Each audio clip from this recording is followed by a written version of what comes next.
अस्सलामुअलैकुम नाजरीन, जुर्म की अंधेरी, भयानक और खौफनाक दुनिया से कुछ नई और इबरत अंगेज कहानियां लिए जुर्म कहानी के साथ मैं हूं आपकी होस्ट गजल अशरफ अवान।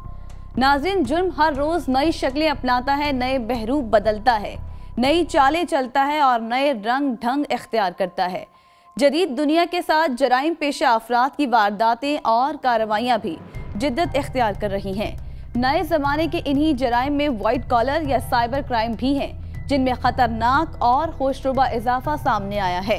जालसाजी, धोखे, फ्रॉड और लूट के लिए ऐसे हरबे इस्तेमाल किए जाने लगे हैं कि सुनने वाले दंग रह जाएं।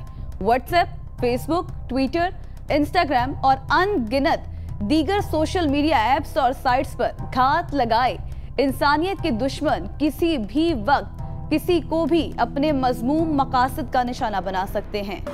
नाजरीन, कहते हैं कि जब चार अफराद मिलकर रह रहे हों तो उनमें अक्सर औकात ऊंच नीच हो जाती है और इन मामलात को मिल बैठकर सुलझाया जा सकता है, लेकिन उमूमन ऐसा नहीं होता।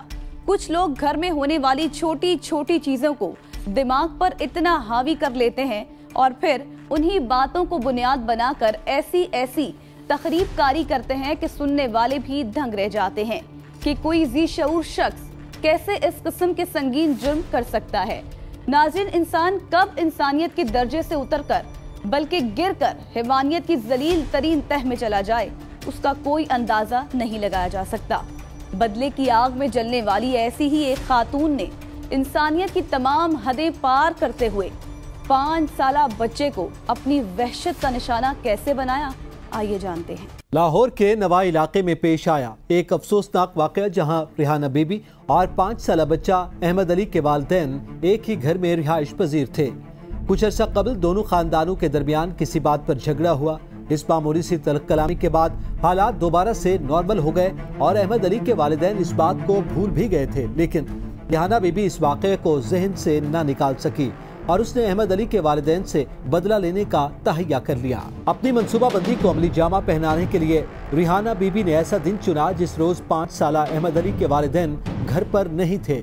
मुलजिमान ने पहले अहमद अली को अगवा किया और फिर उसे वीराने में ले जाकर अपनी जिनसी हवस का निशाना बनाया। रिहाना बीबी ने अपने साथियों के साथ नन्हे मासूम अहमद अली के साथ इज्तिमाई ज्यादती होते देखी, लेकिन इस सफाक और पत्थर दिल ने मुलजिमान को रोकने की बजाय उन्हें मासूम बच्चे को अपनी वहशत का निशाना बनाते देखती रही। वहशी दरिंदों ने नन्हे मासूम बच्चे को अपनी वहशत का निशाना बनाने के बाद उसे बेदर्दी से कत्ल कर दिया और फिर अपने जुर्म को छुपाने के लिए लाश गंदे नाले में फेंक दी। इस बात में कतई तौर पर दो राय नहीं कि बाज़ औक़ात इंसान बदले की आग में इस कदर गिर जाता है कि वो इंसान कहलाने के लायक नहीं रहता। वहाँ अहमद अली के वालिदैन उसकी राह तकते रहे, लेकिन सारी रात गुजरने के बाद भी कहीं से कोई सुराग न मिला। अगले रोज राहगीरों ने लाश को गंदे नाले में पाया तो पुलिस को इत्तला कर दी, जिसके बाद पुलिस की नफरी जाए वक़वा पर पहुंच गई और लाश को तहवील में लेकर क्राइम सीन को महफूज कर लिया। लाश की शनाख्त के लिए पुलिस ने इलाके में पिछले 24 घंटों में गुमशुदगी की रिपोर्ट्स देखी तो वहां से अहमद अली के वालिदैन को बुलाया, जिन्होंने अपने लाल को इस हालत में देखा तो गश खाकर जमीन पर गिर पड़े। पुलिस ने लाश को पोस्टमार्टम के लिए अस्पताल मुंतकिल कर दिया। पुलिस ने तफ्तीश का दायरा कार वसी करते हुए तमाम अफराद को शामिल तफ्तीश किया जिनका इस केस से किसी न किसी तरह कोई ताल्लुक था। नाज़रीन, अहमद अली की वालिदा ने पुलिस को रिहाना बीबी के साथ होने वाली मामूली लड़ाई के बारे में भी आगाह कर दिया, जिसके पुलिस ने मुलजिमा को शामिल तफ्तीश किया। बाकी सबूतों को मद्देनजर रखते हुए पुलिस ने मुलजिमा को शक की बुनियाद पर गिरफ्तार कर लिया, जिसने दौरान तफ्तीश अपने तमाम जराइम का एतराफ करते हुए अपने साथियों के बारे में भी पुलिस को आगाह कर दिया। थाना फैक्ट्री एरिया के इलाके में वॉल्टन रोड पर गंदे नाले से मिलने वाले नामालूम बच्चे की लाश का मुआमा हल करते हुए SP organised crime unit south Aftab Ahmed फलवरान का कहना था कि जब बच्चे की लाश मिली तो पुलिस ने तहकीकात का आगाज किया और सीसीटीवी फुटेजेस समेत दीगर टेक्नोलॉजीज की मदद से मकतूल बच्चे की शनाख्त 5 साला अहमद अली के नाम से हुई, जिसे रिहाना बीबी ने अपने दीगर 3 साथियों नदीम, अहमद रजा और नवीद के साथ मिलकर कत्ल किया था।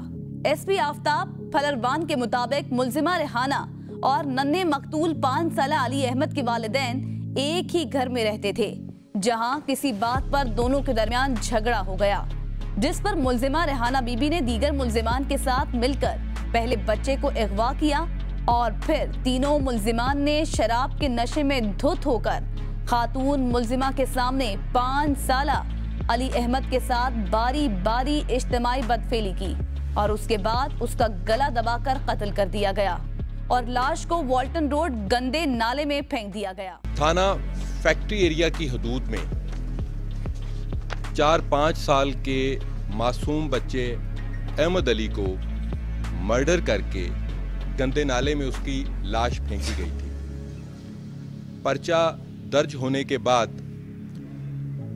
Acting DSP rice Ahmad Lodhi ने इस पे बड़ी बारीक बीनी से काम करना शुरू किया और इसको बहुत ही कलील वक्त में जब ट्रेस आउट किया तो बहुत हौलनाक किस्म के हकायक सामने आए। इंसान की इंसानियत सिर्फ तब तक ही बरकरार रहती है जब तक उसके अंदर गुस्से और बदले की आग काबू में रहती है और जब यह गुस्सा शिद्दत इख्तियार करते हुए किसी इंसान पर हावी हो जाता है तो वो किसी वहशी दरिंदे से भी भयानक शक्ल इख्तियार कर लेता है।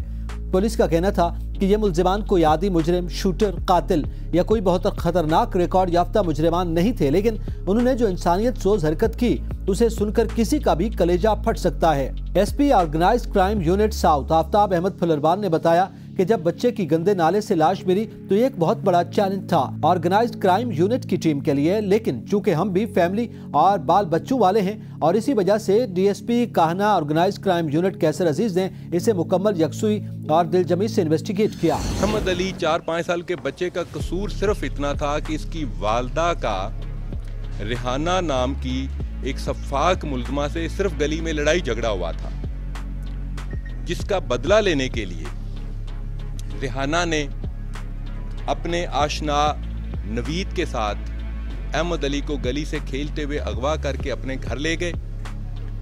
घर ले जाने के बाद 2 और मुल्ज़िमान नदीम उर्फ दीमा और अहमद रजा उर्फ शापर, इन्होंने उस मासूम बच्चे के साथ बदफेली की। बदफेली करने के बाद उसके बाद रिहाना ने और नवीद ने उस बच्चे का गला दबाकर उसको मर्डर किया। और मैं आपके मीडिया के सामने मैं दुखी दिल के साथ ये कह रहा हूं कि ये सारे क्राइम तमाम मुल्ज़िमों ने एक ही कमरे में एक दूसरे के सामने किए। दरिंदे भी ऐसे नहीं करते। इन्होंने एक मासूम बच्चे को एक छोटे से लड़ाई झगड़े के लिए इस कदर दरिंदगी का निशाना बनाया। और मैं अप्रिशिएट करता हूं रईस अहमद खान लोधी और उसकी टीम को कि उन्होंने इन मुल्ज़िमों को ट्रेस आउट किया और तमाम मुल्ज़िमों को गिरफ्तार किया।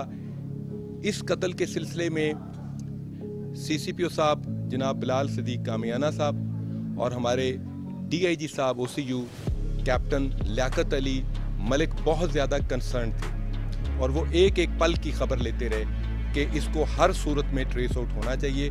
मैं शाबाश देता हूँ इनकी टीम को कि इन्होंने इन तमाम दरिंदों को गिरफ्तार किया। और इसमें ये भी मैं बताना चाहता हूँ कि रिहाना एक लूज़ कैरेक्टर औरत है जिसका कई मर्दों से उसका ताल्लुक़ है और उसने उसी नाजायज़ ताल्लुकात का फ़ायदा उठाते हुए अपने आशना के साथ मिलके ये खौफनाक जुर्म किया है।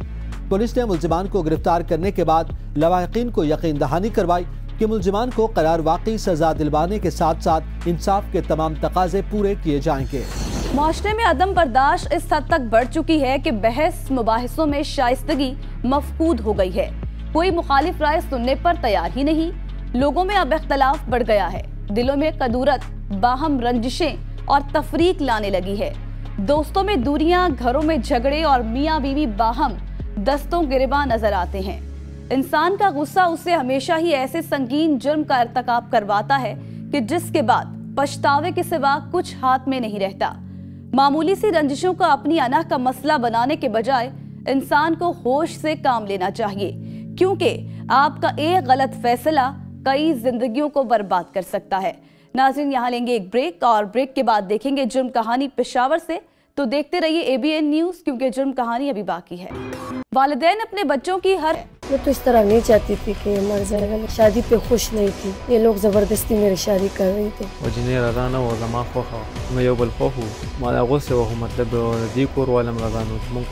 नाज़रीन, माँ बाप चांद किया तो उससे कन्फेशन मिली तो और 48 घंटे में हमने ये केस वर्कआउट किया। इसकी गिरफ्तारी के लिए हमने ह्यूमन इंटेलिजेंस ज़्यादा हमारा जो इंसार था, इस दफ़ा टेक्निकल पे था। हमने हमारे पास जो भी रिसोर्सेज मौजूद हैं, टेक्निकल की लोकेटर्स वगैरह, हमने तमाम रिसोर्सेज को हमने इस्तेमाल किया। कत्ल कर दिया। मैं तो इस तरह नहीं चाहती थी कि मर जाएगा, मैं शादी पे खुश नहीं थी। ये लोग जबरदस्ती मेरी शादी कर रहे थे।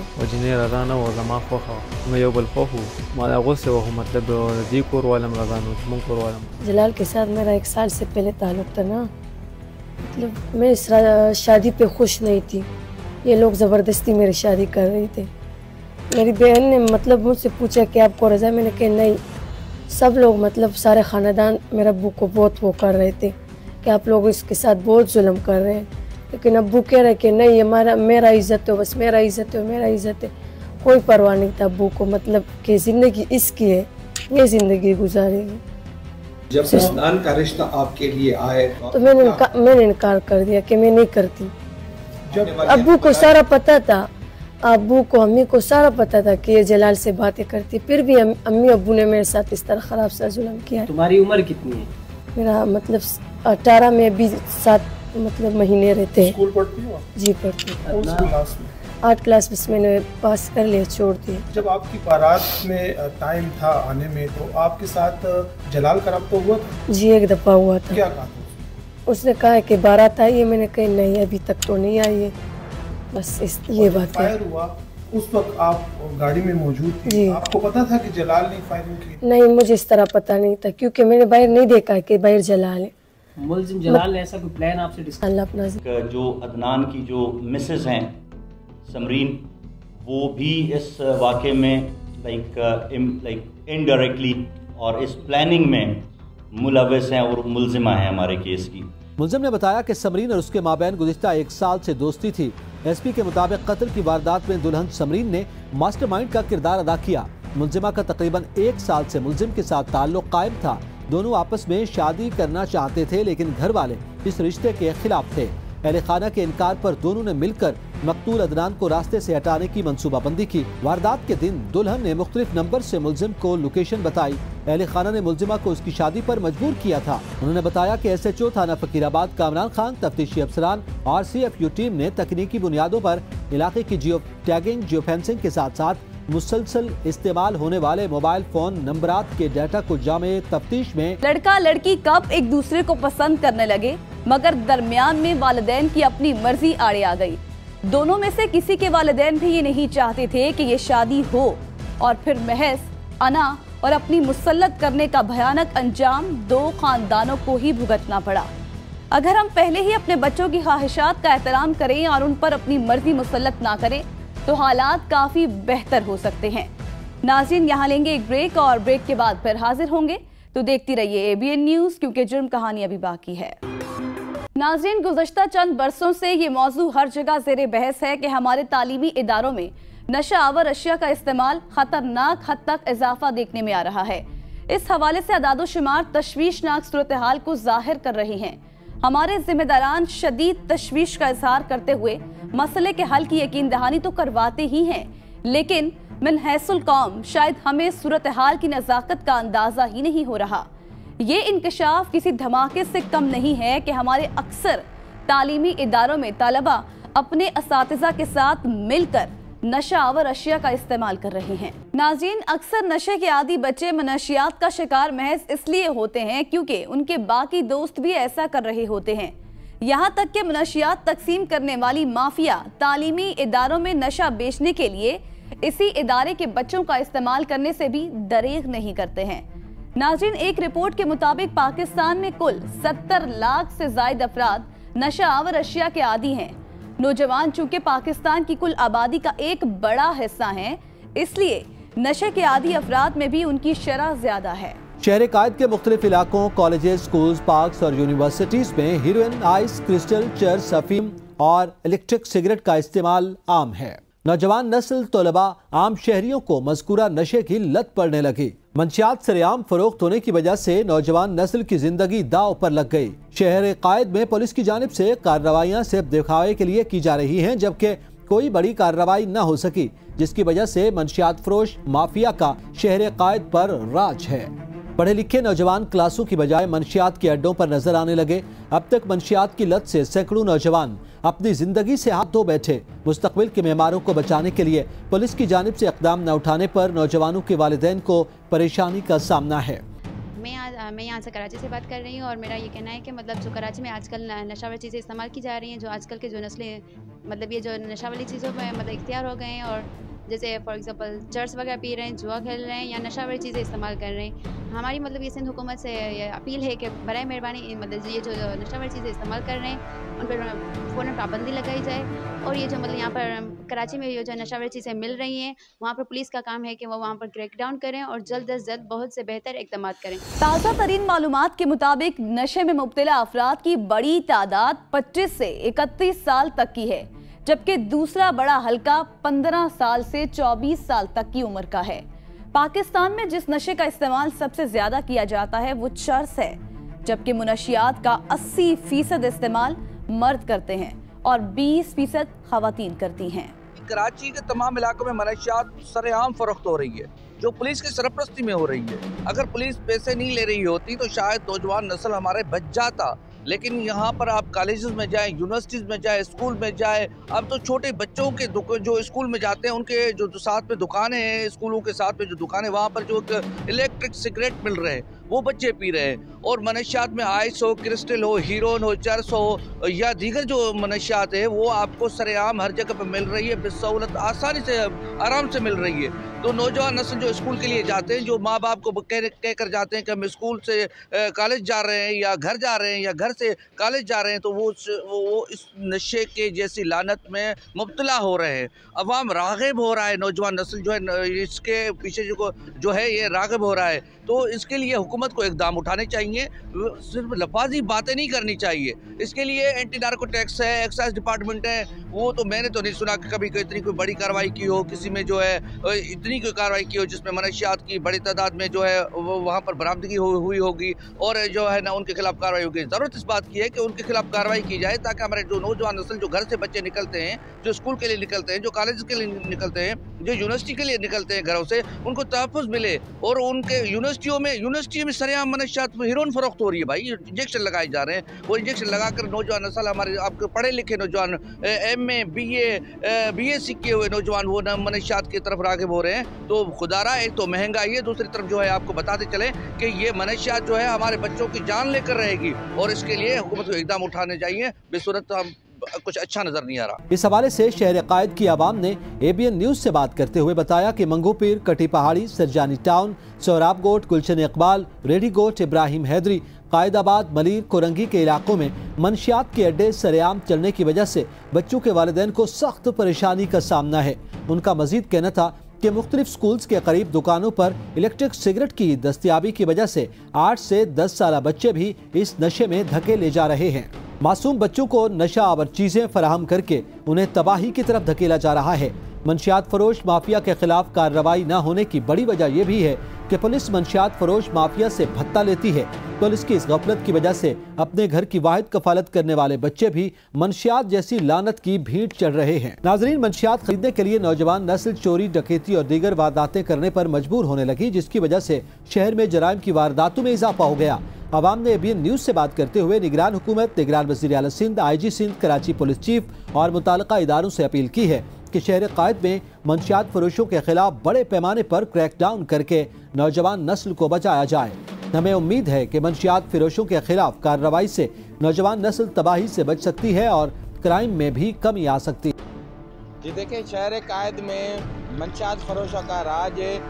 कराची के मुख्तलिफ इलाकों में जो है मंशियात सरेआम विक्रो और फ़रोख्त की जा रही है। नौजवान नस्ल तबाही के किनारे पे पहुंच चुकी है। हर जगह पे मंशियात आसानी मिल जाती है। चर्स हो चाहे आइस हो, वो सरेआम उसको फ़रोख्त किया जाता है। कराची के जो नौजवान है नस्ल वो तबाही के किनारे पर पहुंच चुकी है। मैं इस वक्त ज़िला मलीर में मौजूद हूँ। आइए ज़िला मलिर की आवाम से बातचीत करते हैं कि मज़ीद उनका क्या कहना है। हमारे साथ इस वक्त कराची के शहरी भी मौजूद हैं, आइए उनसे बातचीत करते हैं कि मज़ीद उनका क्या कहना है। जी, आप क्या कहना चाहेंगे जो कराची में सरेआम मंशियात फरोख्त की जा रही है, आइस का कारोबार में इजाफा होता जा रहा है, आप क्या कहना चाहेंगे? देखें भाईजान, बात यह है कि पूरी कराची का यही हाल है। तकरीबन आइस, चरस और हीरोइन सरेआम ऐसे बिक रही है जैसे इधर कोई कानून की बालादस्ती नहीं है, कोई कानून, कोई पुलिस हरकत में नहीं है। ये इतनी आसानी से मिल रही है जैसे ये आलू, सब्ज़ी, प्याज जैसे यहाँ पे बाज़ार में बिक रहे हैं, उससे भी ये नशे की जो चीज़ें हैं ये उससे भी आसानी से मिल रहे हैं। और यहाँ पे आप देखें ये छोटे छोटे बच्चे तकरीबन 14-15 साल से, ये 15 साल से लेकर 20-22 साल तक जो उम्र है ये बहुत ख़राब हो रहे हैं। ये हमारी नौजवान नस्ल तबाह हो रही है। ये शहर कायद है, पाकिस्तान का सबसे बड़े में बड़ा शहर कराची है। यहाँ पे इतनी जो है ये लाकानूनियत है। हम गुजारिश करते हैं IG सिंध, DIG कराची और ख़ास करके हम इधर जहाँ पे हैं ये मलिर ज़िले के जो SP साहब हैं, पूरे जितने भी इदारे हैं इनको हम अपील कर रहे हैं ये हरकत में आएँ और इस चीज़ को देखें, कंट्रोल करें। ये खुदारा हमारी नौजवान नस्ल तबाह हो रही है, ये पूरे पाकिस्तान की तबाही हो रही है। ये हम इनसे गुजारिश कर रहे हैं कि आप निकलें और ये पूरी गैंग है जो ये इस नशे की चीज़ों को चला रहे हैं और बहुत सस्ती और बहुत आसानी से ये चीज़ें इन नौजवान बच्चों को मिल रही हैं। इनकी ज़िंदगी बचाएं, ये हमारा मुस्तकबिल है। अच्छा, ये आप क्या कहना चाहेंगे? बस हम भी यही कहना चाहेंगे, इस इलाके में मंशियात खुलेआम मिल जाती है बआसानी हर जगह से। तो SHO साहब से रिक्वेस्ट करते हैं कि भाई इलाके में इस चीज़ को कंट्रोल किया जाए। आए दिन यहाँ पे मंशियात, चरस, अफीम, आइस में आजकल लड़के बहुत लग गए हैं, गुटके, मावे सरेआम मिल रहे हैं, बिल्कुल हर जगह से बआसानी मिल जाते हैं। तो हम यही रिक्वेस्ट करते हैं कि भाई इस चीज़ को रोका जाए। IG सिंध से हमारी रिक्वेस्ट है बिल्कुल, क्योंकि नौजवान नस्ल तबाह बर्बाद हो रही है। अल्लाह पाक का शुक्र है कि हम जैसे लड़के नशे से दूर हैं, तो हम यही चाहते हैं कि हर बंदा नशे से दूर रहे, क्योंकि नशा अच्छी चीज़ नहीं है। जो है ना आम हो गया, यहाँ के स्टूडेंट्स में भी बहुत सी कराची की आवाम है इनमें मशगूल हो गई है, नस से, आइस से, चर्स वगैरह ये यहाँ पर जो है ना आम विक्रो हो रहे हैं कराची में, ये बहुत आम हो गया है। तो ये हुकूमत को चाहिए कि यहाँ कराची के इलाके में जो है इनको फौरी एक्शन लिया जाए, इनको बंद किया जाए। नाज़रीन, नशे का आदी होना एक बीमारी है जिसका इलाज किया जा सकता है, लेकिन अगर इस मौजू पर बात ही नहीं होगी तो एक दिन ये आदत जानलेवा साबित हो सकती है। फिर इलाज का मरहला आता है, लेकिन ये मरहला भी घर के अफराद की शमूलियत के बगैर नामुकम्मल होगा। एहतियात चूंकि इलाज से बेहतर है, इसलिए वालिदैन की हैसियत से ये जरूरी है कि आप अपने बच्चों को जिंदगी गुजारने के गुर भी सिखाएं। सिर्फ अच्छा तालीमी नतीजा लाना कामयाबी की जमानत नहीं होती। बच्चा जिस उम्र में भी हो उसे कोई जिम्मेदारी दे ताकि वो इसकी अहमियत को समझे और उसका आदी हो जाए। पहले तो बात यह है कि अब यहाँ किसी भी आसपास के इलाके में देख लें, बच्चे जो हैं इतने 12-12 साल के बच्चे, 13-13 साल के बच्चे जो हैं वो गैदरिंग ख़राब है, लग जाते हैं नशों में, चर्च में पहले सिगरेट शुरू करते हैं, चर्च में। फिर देखें यूनिवर्सिटीज़ में देखें तो लड़कियां भी जो हैं वो चर्च, अफीम, और लड़कियां तो फिर वहाँ पे लड़कियां, बॉयज़ सारे फिर वहाँ पे इन नशों में लग जाते हैं, क्योंकि यहाँ से जाते हैं, घर वालों को तो नहीं पता होता कहाँ जा रहे हैं, यहाँ से जाते हैं यूनिवर्सिटी का नाम लेके वो निकल जाते हैं कहीं और, या यूनिवर्सिटी के अंदर ही सारे आम नशा चलता है। यूनिवर्सिटीज़ में भी काफ़ी यूनिवर्सिटीज़ हैं जहाँ नहीं चलता, बड़ी बड़ी यूनिवर्सिटीज़ हैं जहाँ पता नहीं लग पाता कौन कहाँ है, तो वहाँ नशा चल रहा होता है। हमारे इलाके में भी बहुत सी नशावर चीज़ें जो है ना वो इस्तेमाल हो रही हैं, जिसमें नौजवान नस्ल, एक तो चलो एजेड बंदे होते हैं, लेकिन नौजवान नस्ल बहुत इसमें शामिल हो चुकी है। वो शुरू सिगरेट से करते हैं, शौकिया पीते हैं सिगरेट, पान खाते हैं, आहिस्ता आहिस्ता बढ़ते जाते हैं, फिर तो ये पता नहीं कौन कौन से जो है ना ये नशा हो गई हैं, आवर चीज़ें हो गई हैं, जो रात को देखो देर लेट नाइट में अगर जो है ना यहाँ से आओ तो रास्ते में जो है ना लोग जो है ना रोडों पे, होटलों में, हर जगह बैठे होते हैं और नशे की हालत में होते हैं। तो ये मुल्क की नौजवान नस्ल की तबाही है। इस नस्ल को, इस मुल्क को चलाना है, आगे जाके इन्होंने मुल्क के साथ संभालना है, लेकिन हमारी ज़्यादातर नस्लें जो है ना नशे के चक्कर में अपने आप को तबाह कर चुकी है। गवर्नमेंट का काम है कि इन चीज़ों को रोके। पहले तो ये मिलती क्यों है आसानी से, मिले ना, वो स्मगलिंग होके आती हैं, वैसे आती हैं, दुकानों पे मिलती हैं, लेकिन जो है ना मिलती क्यों हैं? जब मिलेगी नहीं तो यकीनन जो है ना नशा नहीं होगा। लेकिन पहले तो ये मिलना नहीं चाहिए, ये गवर्नमेंट का काम है, वालिदैन का काम है, अपनी औलाद के ऊपर नज़र रखें, जो नज़र नहीं रखते जिसकी वजह से ऐसे हो रहा है। माशाल्लाह यहाँ हम इस इलाके में रहते हैं, इधर भी जो है ना हमें बहुत से जो है ना लोग नज़र आते हैं जो चर्च से लेकर और बाकी चीज़ें भी पीते हैं जिनका नाम भी नहीं लेना चाहिए। माशरे में ऐसी ऐसी चीज़ें पीते हैं जिसको हमारे मज़हब ने हराम किया है, वो चीज़ें जो है ना इस्तेमाल होती हैं। खुदारा इसके ऊपर कंट्रोल किया जाए, अपनी नस्लों को बचाया जाए, अपने मुल्क के असासों को बचाया जाए, और ये आगे जाके ये मुल्क के जो है ना ये हुक्मरान भी बनेंगे, सियासतदान भी बनेंगे, साइंसदान भी बनेंगे, लेकिन इन चीज़ों से बचेंगे। जी हाँ, लड़कियां भी कर दें, लड़के भी कर दें, नहीं दे लड़कियां भी करती हैं। जी हाँ, तंग तो बहुत ज्यादा इलाज कितने हो चुके हैं, जेलों में भी रह के आ गए हैं, पर तो नहीं छोड़ सकते। मेरे अंदर होना चाहिए भी है। आपको एड्स है? जी हाँ, तो मेरा कोई पता नहीं, मैं किस टाइम में दुआ मांगना मारे जमा जान छूटे। अस्सलाम वालेकुम। वालेकुम सलाम। क्या नाम है मेरे भाई आपका? फैसल। फैसल भाई, अभी मैं देख रहा था कि आप मंशियात और नशा ले रहे थे, इंजेक्शन लगा रहे थे खुद को, तो क्या मैं आपसे इस बारे में थोड़ी बात कर लूं? जी बिस्मिल्लाह, हुक्म।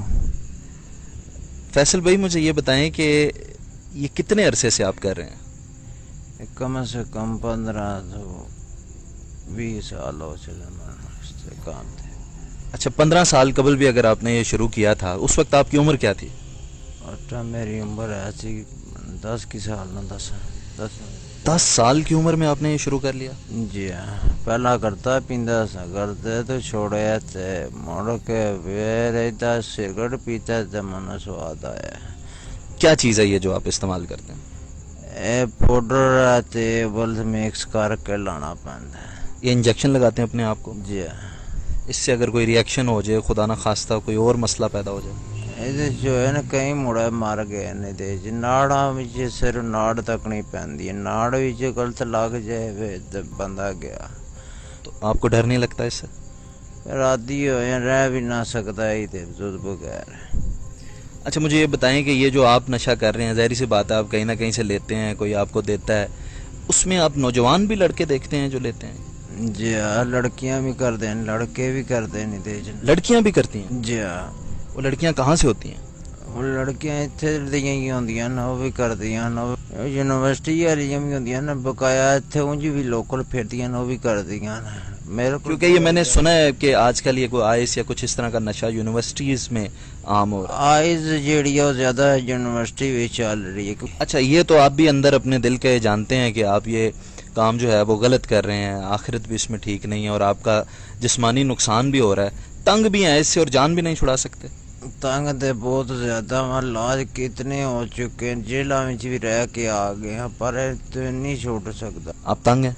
बहुत ज्यादा तंग, पर नहीं छूटता। मेरे को तकलीफ बर्दाश्त नहीं होती थी, मैं तकलीफ टीका ना लावा तो मन सुकून। सोई मेरे टुट गई है बखी विच, कुछ विच लत्तां मेरियां सोच पै गई, बिल्कुल तक सुज गई, फारुक हो गई, बावां दियां नाड़ां खत्म हो गई। नाज़रीन, वालिदैन के साथ साथ ये तालीमी इदारों की भी जिम्मेदारी होती है कि वो नौजवानों में नशे की लानत के सदेबाब और उस ज़मन में उनमें आगाही पैदा करने और उन्हें माशरे के मुफीद और कारामद शहरी बनाने के लिए मौक़े फराहम करें। किसी मुल्क के तालीमी इदारे ही चूंकि कौम के मुस्तकबिल को संवारते हैं और बिगाड़ने के जिम्मेदार होते हैं, इसलिए तालीमी इदारों को नौजवान को नशे की लत से निजात दिलाने में हरगिज़ बरी-उज़्ज़िम्मा करार नहीं दिया जा सकता। नाज़रीन, जराइम की ये तमाम भयानक दास्तानें हमारे लिए निशाने इबरत हैं।